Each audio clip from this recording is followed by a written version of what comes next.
Today. All right, it's an honor and privilege to be in front of you for the 34th matches with the Guam legislature, actually. 34th presidential lecture. We have with us today Mr. Hynek, Ambassador Hynek Kmoníček, who is a Czech diplomat and well-known political figure. He's the current ambassador, Czech ambassador to the United States and foreign policy advisor to the Czech President Miloš Zeman, who was just recently re-elected to be president of the Czech Republic. Previously, Ambassador Kmoníček served as director of the International Department at the Office of the President and has held ambassadorial posts under all three post-communist presidents of the Czech Republic, including as Czech permanent representative to the United Nations in New York and subsequently as ambassador to India and later Australia. He is accompanied to Guam by Ambassador Jaroslav Olsa, who is also the Czech ambassador to the Philippines and to the various nations of the Micronesian region. Ambassador Olsa himself is also well educated and comes to the University of Guam with a strong and vibrant interest in historical concerns. The ambassador comes to us at the university to share his broad experiences, not only as a leader of the Czech Republic, but as an interpreter of the Czech experience. He is broadly educated, having earned a master's degree in classical guitar and pedagogy. He has also studied English, Hebrew, and Arabic, and is an alumnus of the Hebrew University of Jerusalem, where he studied Islamic medieval mysticism. He is cosmopolitan, well-educated, a diplomat, and a hot sauce lover. All of this should endear him to the University of Guam community as well as the people of Guam. And so with him is his wife, Indira Kmoníček as well. I wanted to acknowledge her. Earlier today, we signed an MOU, courtesy of these two ambassadors, with Narodny Museum on matters that include the exchange on the plant collection of a well-known botanist named Hynek, who was here in Guam in the 1790s with the Malaspina expedition, and it's an extensive botanical connection. And also Ambassador Olsa has an interest in sharing documents and translations with one of the Jesuit priests who was here with the early missionaries and was martyred at the time of the Spanish Chamorro Wars, and that missionary was Agustin Strawback.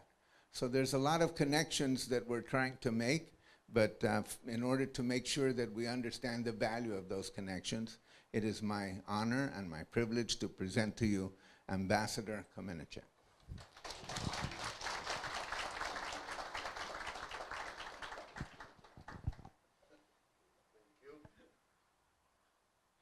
Now I finally look like a tourist.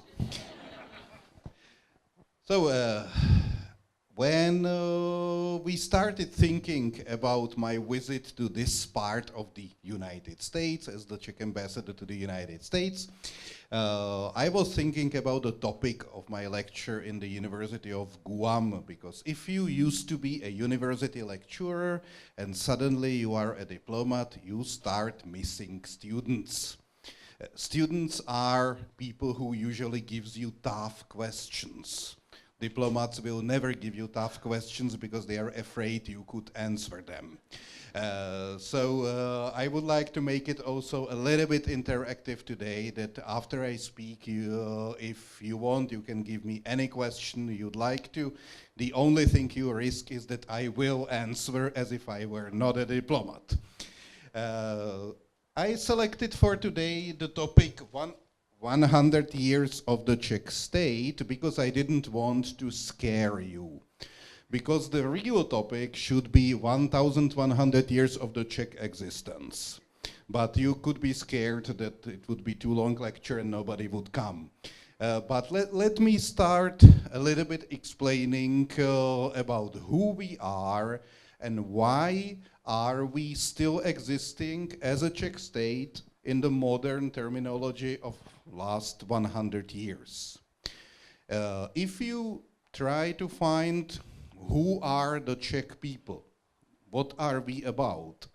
You would find that we settled somewhere between 6th and 9th century in the center part of Europe, basically in the territory which is more or less German.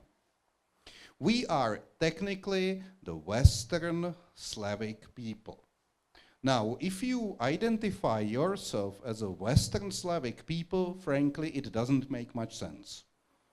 Because if you are Slavic, you are like the big Slavic nation of Russia, you should be in the East. And if you are Western, you shouldn't be Slavic unless you emigrated there. So we all, as a nation, emigrated there somewhere between 6th and 9th century, and it created our geopolitical position, basically the basic dance of the Czech state, Czech diplomacy, and Czech history for last 1,100 years. Imagine that you settled down in the center of Europe, somewhere on the way between Germany and Russia. This is the security hotspot which just in the 20th century created 2 world wars. As such, you would know that the basic preoccupation of yours is your security. Because if we make your long European history shorter, basically we will go to the same paradigm which repeats itself. So one big nation in the western part of Europe tries to be the biggest guy on the block. The only way how to prove that you are the biggest Western European is that you must attack Russians. There is no other way to do it. From Napoleon to Hitler, everybody did. Now, what it means is that you go from France or from Germany over territory of my country and my people to Russia, where you try to find Russians and defeat them, and sooner or later you find that Russia is way too long for the logistical supply of your army. You will probably never meet really Russians, and then comes the winter. Russian winter defeats you, and you come back again through the territory. Why I am talking about it? Because this is the definition of who are we, Czechs, on the way. Because these armies which go from west to the east and then back from east to the west, they all go through the territory of the small mountainous valley called today the Czech Republic. And usually they have the first child on the way to Moscow and the second child on the way from Moscow. Which means that we are children of all these children, of all the invading armies going there and back. And it opens all the time the same question of the Czechs. Who is the Czech? Who claims to be a Western Slavic? At the end, with the incoming of DNA technology and all the Mitrochin groups, we found that if you analyze the Czech blood to find who we really are genetically, so 25% of us would be probably really Slavic. 25% of us is obviously more or less German. 25% of us is surprisingly Jewish, because it was all the time very tolerant country. And 25% of us is probably Scandinavian Swedish. Because in 30 Years' War, 1618 to 48, we were occupied by everybody, which means we were raped by everybody. And the best rapists were probably the Finnish soldiers working for the Swedish king. So it's felt in the nation even after 300 years.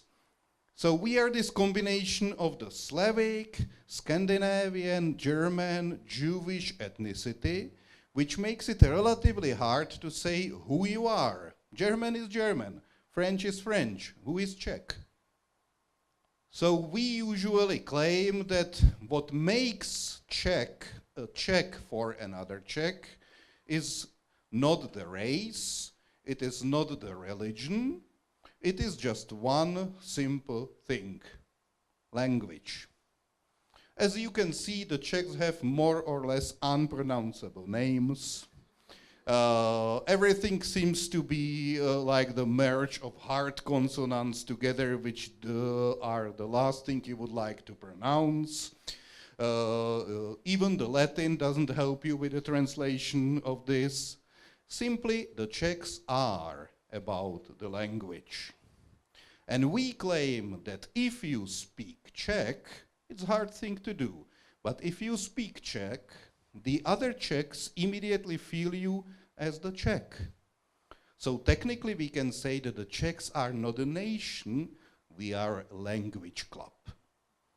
You learn the Czech, you join the club. So the modern Czech nation has 14 national minorities, and minority number 3 in the Czech country, as for the size, you would not expect them there, are Vietnamese. Vietnamese moved there around the 1970s as a help for the socialized textile factories. After the revolutions at the end of the 80s, the textile factory basically bankrupted, given to the cheaper Asian textile. Vietnamese stayed. They learned Czech. They do look Vietnamese. We consider them Czechs because they speak Czech. Language club. The other nationality, small like that, is another Asian nation of Mongolians. Doesn't make much sense, Mongolians in the Czech Republic. And you would be surprised that 10% of all the Mongolians on this planet speak fluent Czech. So they are Czechs for other Czechs. How that happened? Very easy. In Mongolia, there was a very limited chance to go to the good university. So usually when your kid wanted to go to the university, he could go to Beijing and he would come back as a Chinese. Or you send him to Moscow and he comes back as the Soviet Bolshevik. So out of these two choices, many parents decided that the version in the middle is Prague, the capital of the Czech Republic. And that's how it happened that out of 2 million Mongolians on this planet, close to 200,000 of them speak fluent Czech. So our small nation language club was basically an independent kingdom for most of our existence since the 10th century to approximately the year 1620. Then we lost one battle, and for 300 years we became part of the Austrian Habsburg Empire. Meaning that our capital was not Prague, but Vienna. And our language was not Czech, but German. And it could have probably stayed there if it was not for the end of the First World War and the total dissolution of the Austrian Habsburg Empire. In that moment, the founder of the Czech state, Tomáš Garrigue Masaryk, its future first president, was where else? In the United States. Why? Because logically, his wife was American. And their Czech-American children were the classical example of how many Czech Americans we have, because up to now our biggest national minority or our biggest diaspora abroad of 10 million Czechs living in the country lives in the United States, where we have since 19th century 1.7 million people claiming to have a Czech ancestry, and many of them are dual nationals and speak Czech.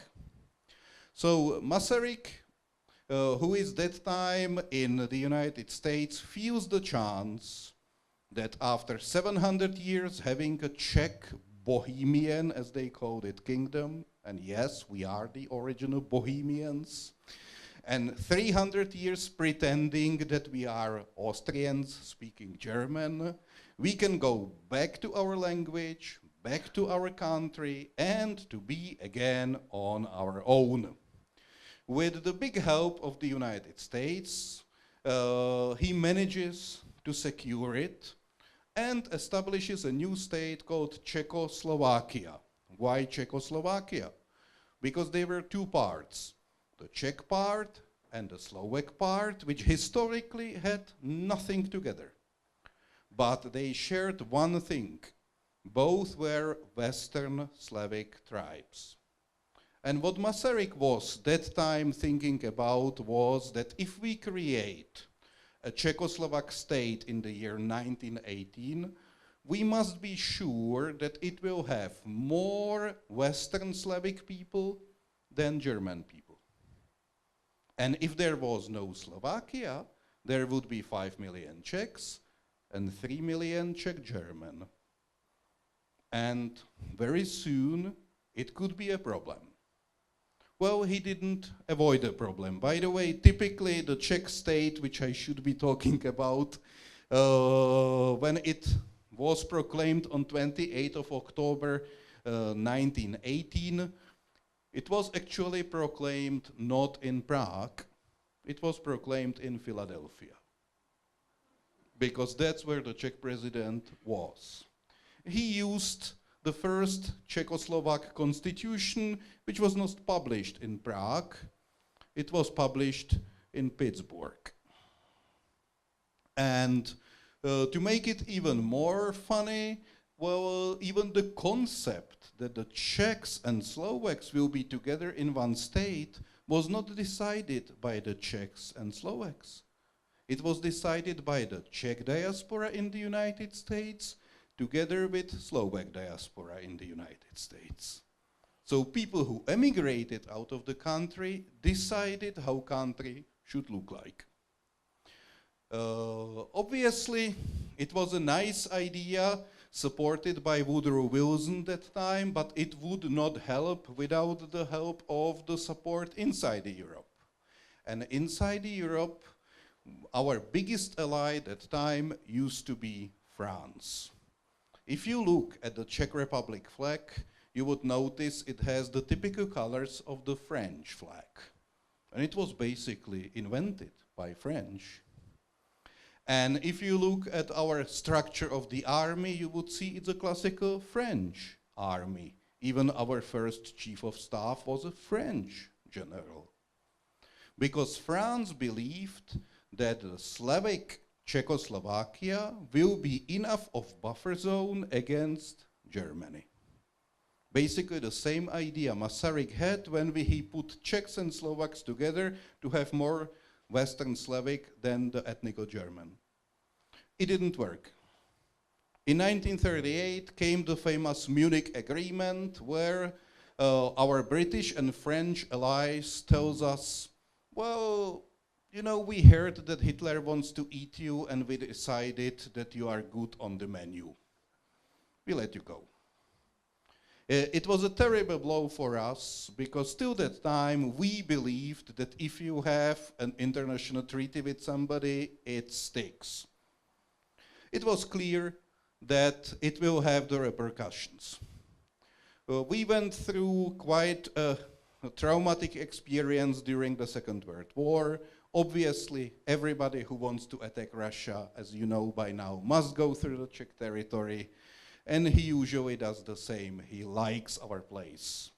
So no army ever destroyed anything in Prague and the vicinity. They all loved it. Germans did the same. They loved the Prague and considered it a classical German city, forgetting about the Czechs. After experience so traumatic that in Prague we had to assassinate the highest German sent to the Czech country, Reinhard Heydrich, deputy of Heinrich Himmler, and he became the highest Nazi ever killed during the Second World War behind the front lines. We finally got our freedom in 1945, but the small problem was that we were liberated by the Soviet army. And Soviet army has a funny habit. If they liberate you, they usually stay there. They don't go home. which is exactly what happened. And in 1948, we had a communist coup d'etat, and the communists stayed there till 1989 with a small liberation part in 1968, the so-called Prague Spring, but I will not bore you with that. What is more important is who are we now after all that turbulent history? The Czech Republic now, as a modern state, has all this heritage, not only 100 years back, but 1,100 years back. We know that we want to be Western Slavic, because that's who we are at the end. We want to be enough Western without becoming German. Because it would be very easy, actually, for us to say, okay, we are just another Bavaria, and we stop the experiment called the Czech state, and we would be German. But we don't want to do that for last 1,100 years. But we want to be in the West without ending up as German. And at the same time, we want to stay Western Slavic, because language is, at the end, the only thing which makes us unique. But we don't want to end up as Russians. So 1,100 years of the Czech political experience is a dance between East and West, staying in German territory in the West, speaking the Slavic language, and not to end up as Bavarians or another type of German, or to end up as another part of Russian. That's the very basic thing for Czechs as such. To achieve it, you must have security arrangement. Because remember, you are living in this place on the map which everybody who will attack everybody will occupy you on the way. It doesn't mean if it is Russia going to Europe or Europe going to Russia, they will both go through your territory. So the only chance for you is to have the friends which will protect you with your small 10 million states. Now, to have a friends, we tried it, remember? Before the Second World War, we had a big friend in France and a big friend in England, and the result was 0. We were eaten the first moment Hitler got a taste. So we found that the best friend is the friend with a big army who is far away. Translation, the United States. We went back to where we started as basically part of the American invention in 1918, that the best friend is a strong friend who has his own strategic interest in helping you to stay free and democratic in the place where you are, and that's the United States. Now, if you want to be a close military ties with the United States, it basically means membership in NATO. And that's why the Czech Republic is a very committed member of NATO. That's why we have soldiers in Afghanistan together with the American army. That's why we are in Iraq. That's why we were in Kosovo. And that's why we believe that NATO is our basic security umbrella in the place where everybody needs such an umbrella, which is this center part of Europe. And for us, the reason of NATO was probably best described by the first Secretary General of NATO, who was Lord Hastings, meaning he was British, meaning he was very cynical. And in his cynical British understatement way, he said that NATO is about keeping Russia out, Americans in, and Germany down. And that would make him an ideal Czech, because that's exactly what we like. Remember, we don't want to be German, we don't want to be Russian, and we want Americans to be kept in. Translation, NATO. So, as your president said, we today signed the Memorandum of Understanding between University of Guam and the National Museum in Prague, and we believe that's just the beginning of the collaboration, which might bring all of you, I hope, one day to Prague, Czech Republic, part of the European Union, proud member of NATO, and the country which is, well, on the length of the flight, same as if you go to Washington, but on the price of the ticket 1/3 less. So you want to save money? Go to Prague. And in Prague, I can offer you not only a beautiful country with 1,200 medieval castles in the small territory. We have more castles than all of France. But I can even offer you, think ambassador should not be talking about like the best and cheapest beer in the world.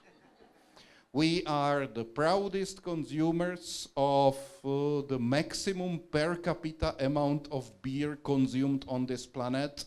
Every Czech, including the just born babies, every year drinks at least 167 liters of beer.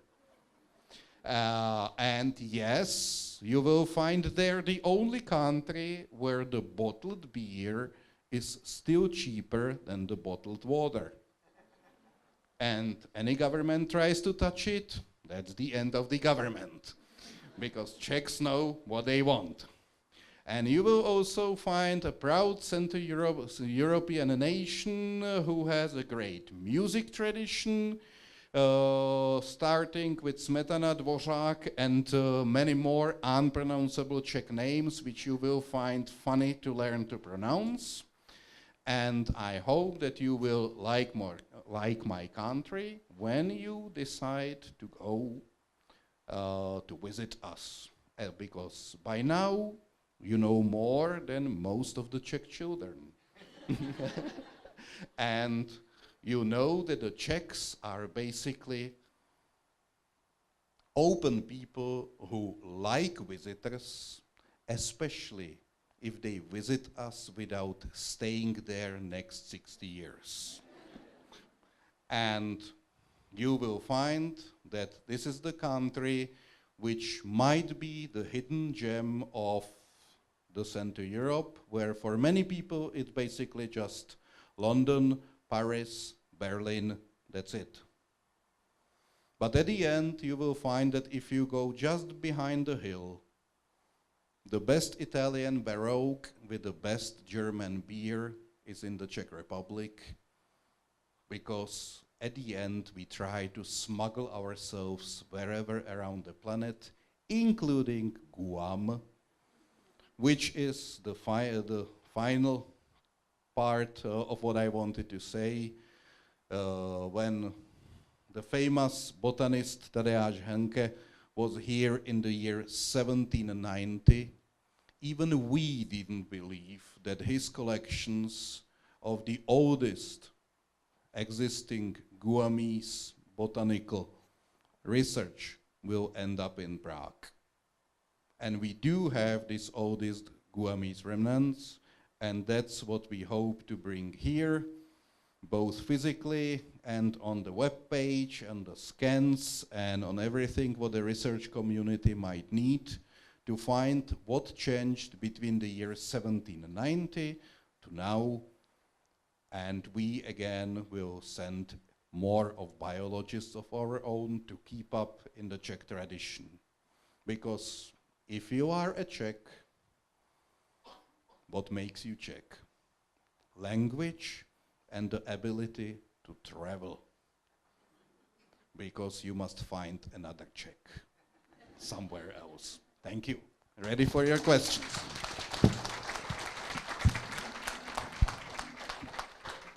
So we'll be taking some questions from the audience.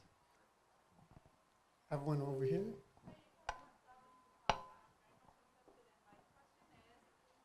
Okay, wait for the microphone, okay? Okay.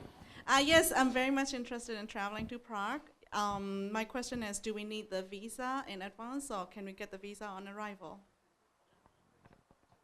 You are the, I expect that you are here as the American citizen? Yes, that's what I'm Okay, speaking so then for. you don't need any visa. It's a visa free. Okay, and for for how long Americans. we can stay there? Except for that. I mean, 90 days, classical 3 months, like every Schengen, like anything else. And if needed, then you ask for prolongation. But basically, it's a visa-free for 90 days. thank you so much.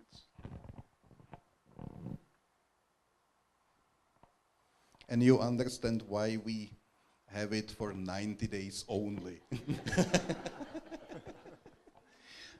Thank you for the wonderful presentation, sir.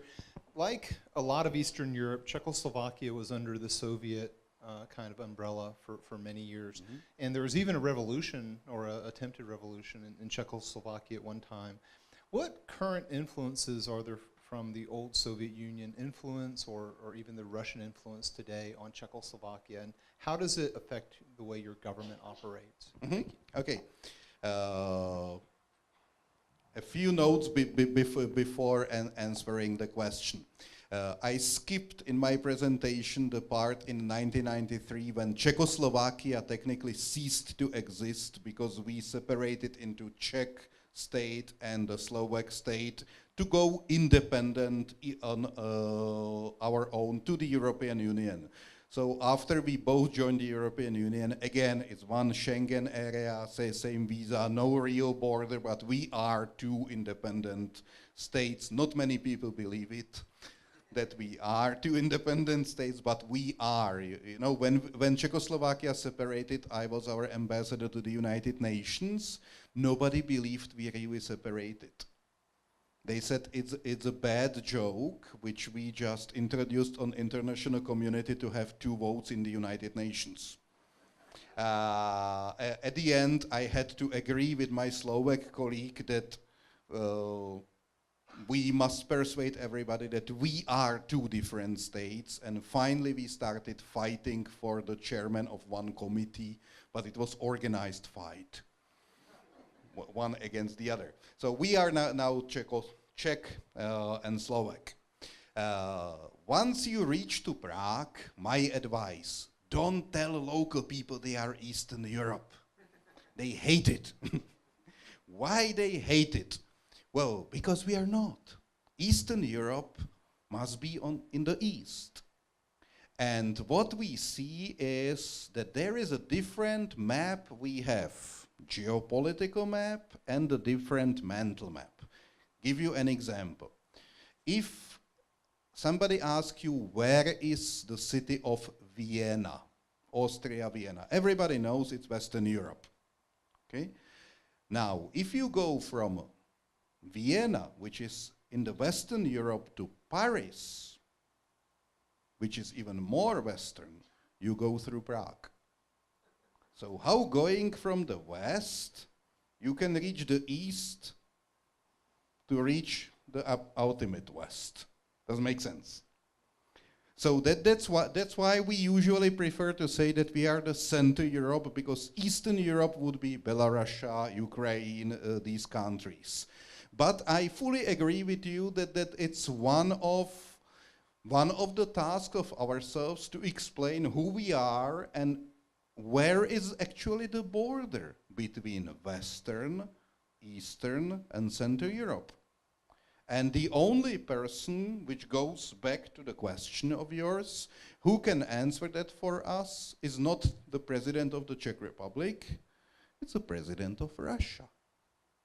It's the question for Putin. Because if we consider Russia to be part of Europe, then I come from center of Europe. If we consider Russia to be the prolongation of Asia, then I am at the eastern border. Which also explains to you that we are very much interested in solving it in the way that Russia will be one day part of Europe. Because that's strategically better, geopolitically, for my country. Now, the problem with Russians is that they would love to be they would love to be Europeans, but on their own terms. Russians usually do not understand what makes a European, that it's the certain set of ideas and obligations which they would like to ignore. They would like to have a European Russian style of life without the things which create this European style of life. They would like to have European style of rule of law without having really independent judiciary, for example. So we do have historical experience with Russians. We are Slavic, so we understand easily their language, and more important, we understand their way of thinking, which is something what we are known in NATO as the people who can make a proper expertise on what Russians really want, which is not exactly what they say. At the same time, we do not have 100% negative experience with Russia. If you are from Poland, well, you don't have positive experience with Russia. Not a single one. For many generations, there is a famous Polish joke how the Polish army captures a German officer and Russian officer. And they ask the Polish army guy, what will you do with this German and Russian army officer? And he will say, I will shoot them both, but German the first. And they say, why German the first? And the Polish officer says, well, duty before pleasure. Which is basically their approach to Germany and Russia. So a result of that is that we try to be balanced vis-à-vis to Russia, understand their real motives, and sometimes to be interlocutor of the Western dialogue with Russia, given our egoistic interest in having Russia as Europeans in Europe. Do they have a big influence on us? I don't believe it, for a single reason. They don't have money to have a big influence on the Czech Republic.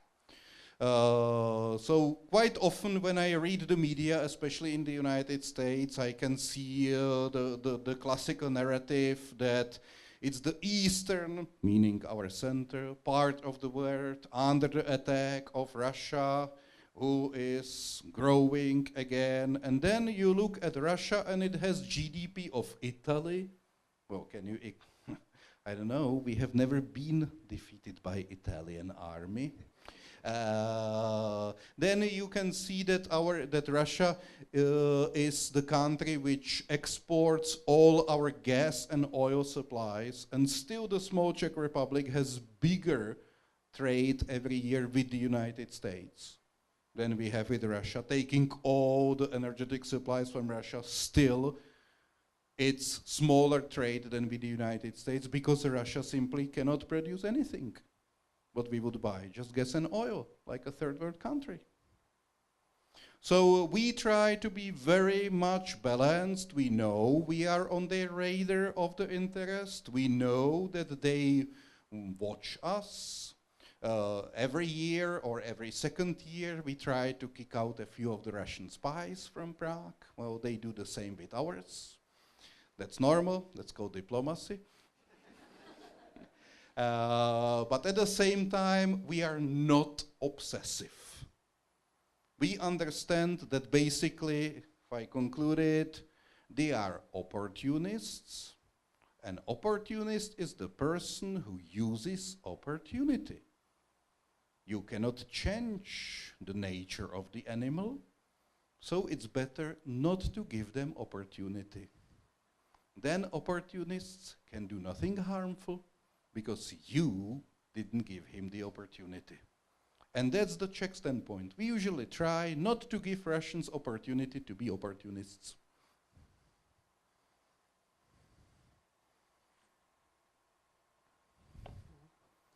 Hello, my name is Mohammed Gulabi. I'm a professor of soil and environmental sciences. And I do not want to give you a soft question. Give me tough one. But I want to give you a very soft comment. And that is that, and which makes you proud and happy. and that is that in this university, as far as I remember, or maybe, I hope I'm correct, for the very first time, we had a foreign student who was working under me. I was her advisor, and she became the, I think, again, I hope I'm correct, the first foreign valedictorian at this university just 3 or 4 years ago. And she was a Czechoslovakian. And she was blonde and interested in tropical agriculture, right? Correct, yes. Thank you. I just wanted to Thank you for that. We are aware of it because that's the advantage of the small countries. You know all of your own people all around, and the other advantage is that you cannot really be tough on anybody because you will find he is probably your relative.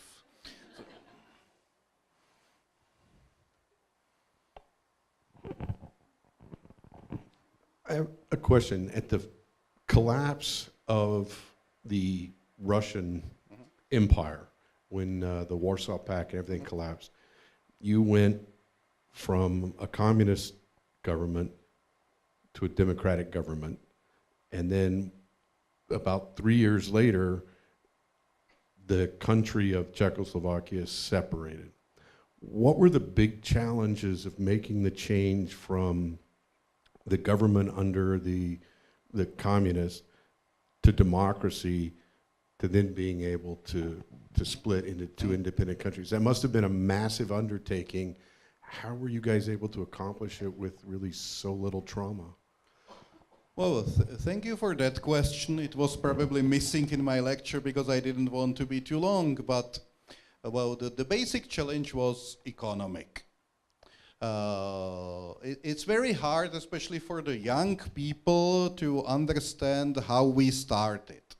So let's say that when the revolution came to end up communism and bring in democracy and the free market in the Czech Republic in 1989, there was not a single one privately owned economic enterprise in the country. It means not even the newsstand was private. Everything belonged to people. Who are people? People is an ephemeral entity which is very hard to define because people is not the same as the human beings. So the result was that we had to find the way how to go from the society where everything belonged to everybody, translating the state, translating the Communist Party, to the society where the things, factories, things have their real owner, who will be responsible to flourish with them or bankrupt with them. And it was a completely new concept. We had the chance to do it in many ways, but we decided basically that we will go through the way of that time, the voucher privatization, which was a very unique concept. Basically, imagine that one day in Guam, everything will be federal property. You will be not owner of anything, not even your own apartment. Everything is owned by the state. And you must change it to the society where you will be the individual owner. So how will you divide it among the people? We said that everybody must be given a share of the state federal property in the form of the vouchers. And for these vouchers, he will buy his private property. And then he is on his own what he will do with it, and that's how the capitalism will start. The concept was never really tried before. It was something between in the mid between economic miracle and economic disaster. We still have a discussion how much successful it was, if it was the best organized state robbery, or the first system to give people part of the state property to really start with something. But at the end, it went surprisingly smooth, and the result was that now we have the country which is potentially so rich that if previous Czech ambassadors to the United States were running around hunting for American investment in the Czech Republic, I am doing exactly the opposite. We don't want more investment, we have too much. I'm running around what to buy for Czechs in the United States as an investment. And it all happened in just 20 years. So at the end, process was more or less successful. But it was much more messy than sometimes people expect, much less transparent than we hoped that it should be and might be. And it was really a crazy, wild economic experiment which we were forced to place that time. You know, it sounds too generic, so I will go to the classical examples. I am now the Czech ambassador to the United States, and I'm like 55 years old. When I was 30 years old, I didn't speak a word of English. I have never seen a computer in my life. And Vienna, which is 4 hours car drive from my city, I knew I will never see it in my life. Because if I go there, it's against the state. If I go there, I will have to stay there and my family will go to jail. Because it was not a visit, it was immigration. Your passport was valid for like 20 countries around the world which were socialist camp, and that was it. I was living the classical life of the kid in socialism, which technically means, okay, you want a book, you go to the bookshop and you buy it.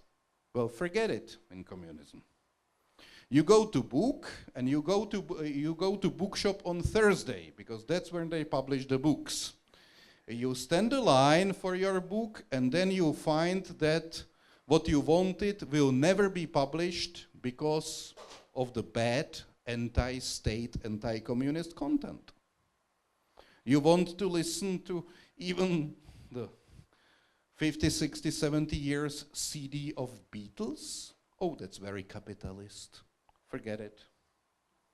And then you have this very strange society which on the one hand is very modern and very progressive, and on the other hand is a completely locked 20, 30 years behind the development, especially intellectually, mentally, and you somehow try to square the circle to put it together. And I feel this change with everything what happened on me. If you told me when I was 30 years old that 25 years later I will visit 170 countries of the world speaking as the Czech ambassador around the globe, I would be just laughing because it's nonsense. There was a pretty good chance that I will be a classical musician because there was no larynx to sing, so no danger for the state. And I will write my own poetry on my very old typewriter, which disappeared into the Californian museums around 1970. So it was a change which is really hard to get for people if they didn't go through it. So as for the economic statistics, find me later. Okay, I think we have time for one more question.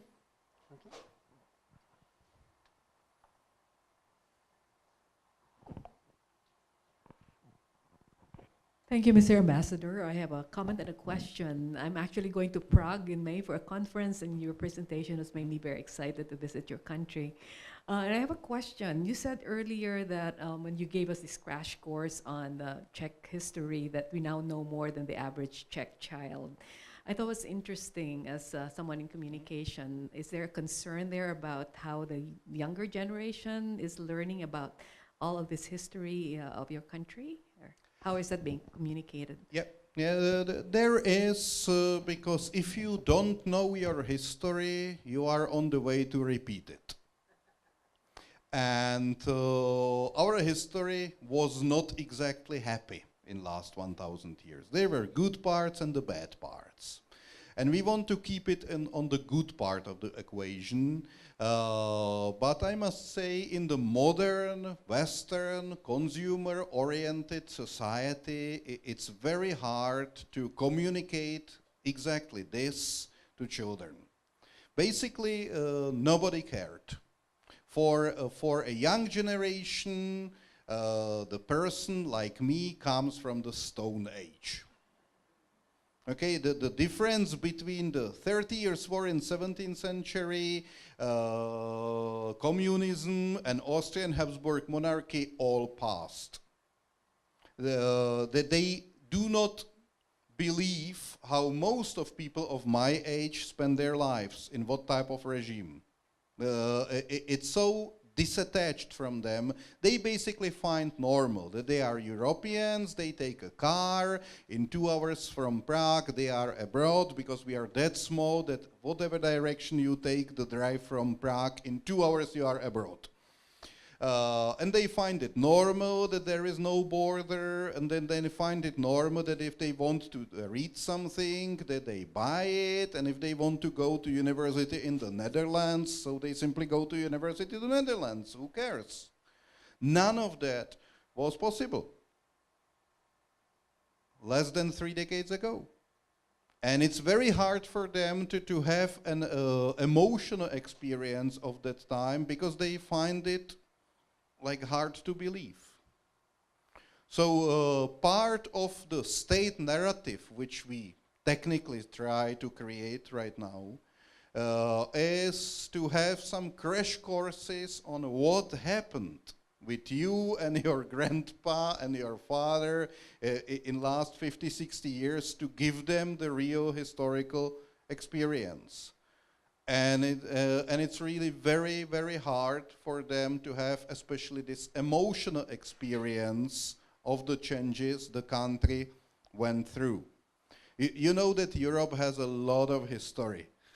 And to teach to children European history sometimes is as frustrating a job as a typical joke of my area, which I will tell you to explain. The joke goes like that. In Ukrainian city of Uzhgorod, 110-year-old man is dying. And they ask him, how was your life? You lived so long time, 110 years, so what happened in your life?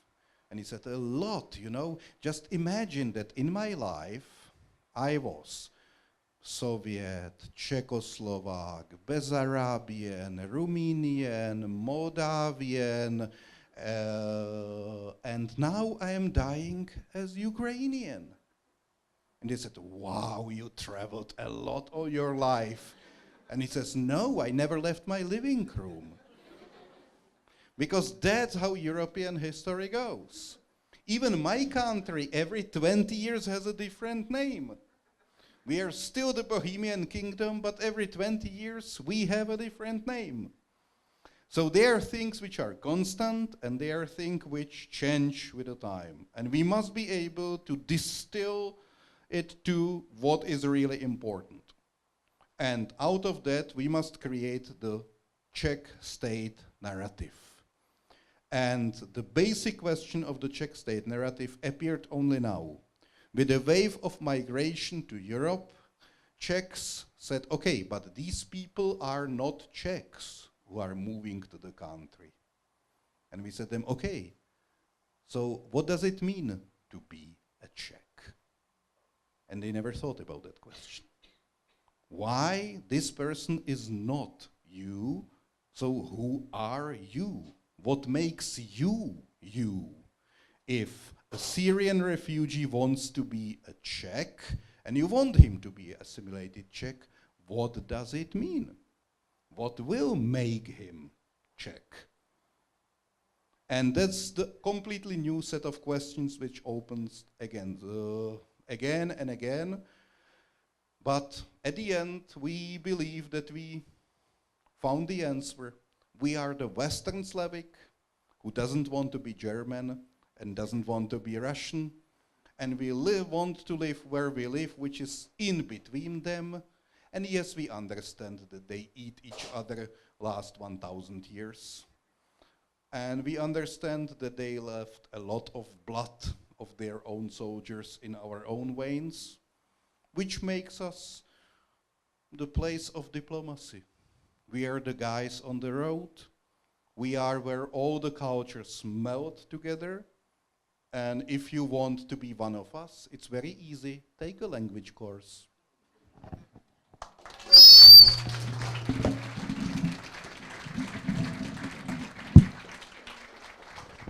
Mr. Ambassador, thank you for that very engaging. How about another round of applause?